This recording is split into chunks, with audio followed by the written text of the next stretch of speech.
Ni hao guys! Dahil na second day, wala tayong pasok.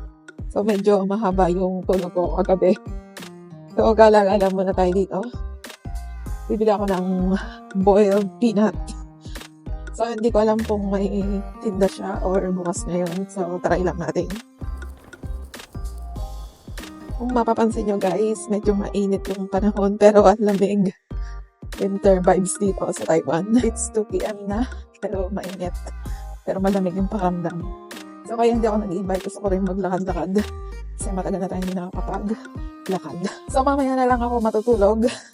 Para gabi ulit tayo makakatulog. Try muna natin maglakad-lakad dito. Hindi tayo makapaglakad pag umaga. Sobrang lamig sa Taiwan ngayon. Malapit lang naman yung pupuntahan ko. So, magtitingin-tingin lang tayo dito. Hindi tayo alas sa malayo. Kasi nga, pag gumagala tayo, medyo napapagastos. Nandito lang tayo sa gilid-gilid ng Asadorn. May stoplight doon tayo pupunta. Ayan, medyo malapit na.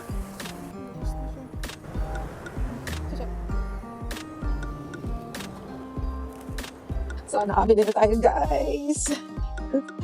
So, may ako pa naman ito kakainin. Matutulog na rin ako. Uwi na ako ng dorm.